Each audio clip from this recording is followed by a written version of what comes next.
অন্যদিকে মহামায়াতলা থেকে আজকে নরেন্দ্রপুর থানা পর্যন্ত বিরোধী দলনেতা শুভেন্দু অধিকারী তিনি আজকে মিছিল করবেন। আর তার পরপরই আপনারা দেখলেন যে তার এই ঘোষণা এবং তারপরে একেবারে প্রশাসনের পক্ষ থেকে এই বিএনএস এর 163 ধারা, যেখানে ঘটনাস্থল এবং তার 100 মিটারের মধ্যে 5 জনের বেশি জমায়েত হতে পারবেন না।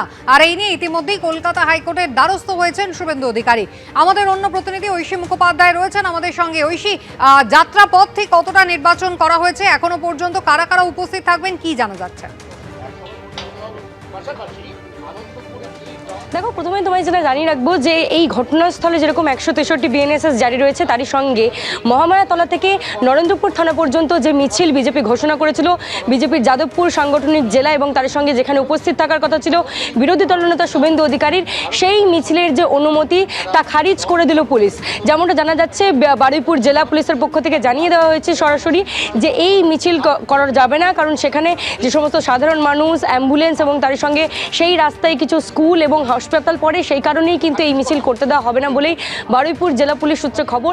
এবং চিঠি দিয়ে তারা কিন্তু রীতিমতো জানিয়ে দিয়েছেন যে এই যে মিছিলের আবেদন তারা জানিয়েছিলেন তার অনুমতি দেওয়া যাচ্ছে না। অর্থাৎ এই যে ঘটনাস্থল, সেই ঘটনাস্থলে যেমন 163 বিএনএসএস জারি রয়েছে, এখানে 5 জনের বেশি জমায়েত করতে পারবেন না। অর্থাৎ শুভেন্দু অধিকারীর এখানে 20 জনকে নিয়ে আসার কথা ছিল।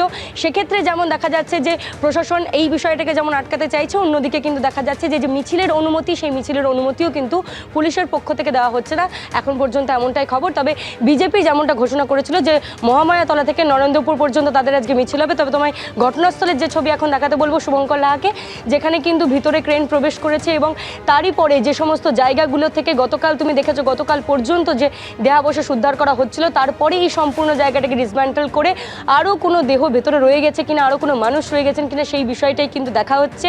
এবং এখনও পর্যন্ত তুমি জানো যে এই বিষয়টাকে কেন্দ্র করে যেরকম রাজনৈতিক চাপানোতর সৃষ্টি হয়েছে, তার পাশাপাশি প্রশাসনিক গাফিলতি, প্রশাসনিক নজরদারিতেও কিন্তু প্রশ্নচিহ্ন রয়ে গিয়েছে।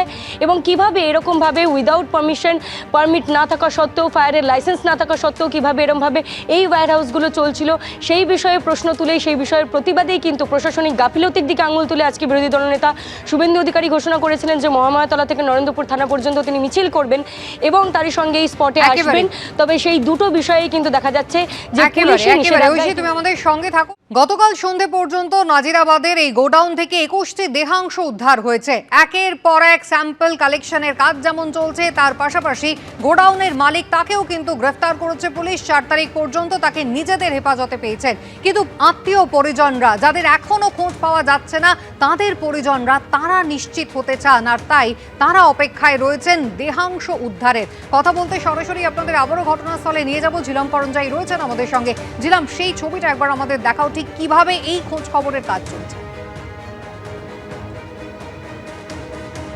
একদমই এই যে খোঁজার কাজ, দেহাংশ খোঁজার কাজ, সেটা এগিয়ে নিয়ে যাওয়ার জন্য আমার পেছনে দেখতে পাচ্ছ এই গ্যাস কাটার রয়েছে। এখানে একদিকে যেমন ক্রেন আনা হয়েছে, সেদিকে কলকাতা পুরসভার পক্ষ থেকে ঠিকাদারদের, এর আগেও আমরা দেখেছিলাম গত পরশু তারা এসেছিলেন, বিভিন্ন যে লোহার কাঠামো আছে সেগুলোকে তারা কেটে ফেলা, সরানোর কাজ করছেন এবং সেই কাজের অঙ্গ হিসেবে এইগুলো নিয়ে আসা হয়েছে। এবং আমার সহকর্মী অভিজিৎকে দেখাতে বলবো ধীরে ধীরে এই ঠিক সামনের দিকে যে ক্রেন আনা হয়েছিল, আমরা একটু আগে যে দেখছিলাম, সেই ক্রেন নিয়ে, ক্রেনের সাহায্যে এবং গ্যাস কাটারের সাহায্যে যে লোহার কাঠামো, যে নার্সারি ছিল, যে ডেকোরেটরসের যে অংশটা, যেটা যেভাবে দুমড়ে মুচড়ে গেছে, পুড়ে গেছে, ধ্বংস হয়ে গেছে, সেই জায়গাতেই বহু কর্মীর দেহাবশেষ থাকতে পারে তেমনই অনুমান করছেন পুলিশরা।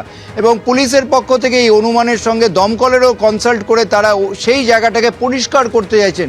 উদ্দেশ্য একটাই, জায়গাটা পরিষ্কার করা গেলে, এই লোহার কাঠামো সরানো গেলে সেখানে দেহাবশেষ পাওয়া যেতে পারে। এখন অবধি 21টি দেহাবশেষ পাওয়া গিয়েছে এবং সেগুলো কাদের কাদের সেইগুলো যাচাই করার জন্য গতকাল আমরা দেখেছি বারুইপুর হাসপাতালে 27 জনের রক্তের নমুনা সংগ্রহ করা হয়েছিল। এছাড়া এই মুহূর্তে যেটা জানা যাচ্ছে, নরেন্দ্রপুর থানায় যে 27 জন নিখোঁজের অভিযোগও দায়ের করা হয়েছে।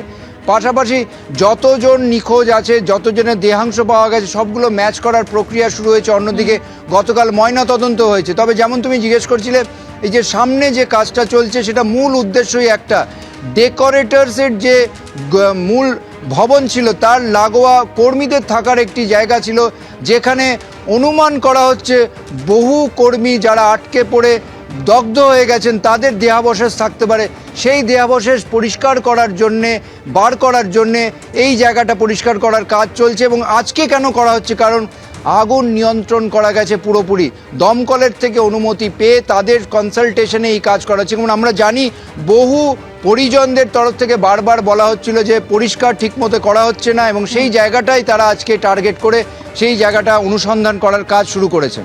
জিলাম, ধন্যবাদ। এবিপি আনন্দ, এগিয়ে থাকে, এগিয়ে রাখে।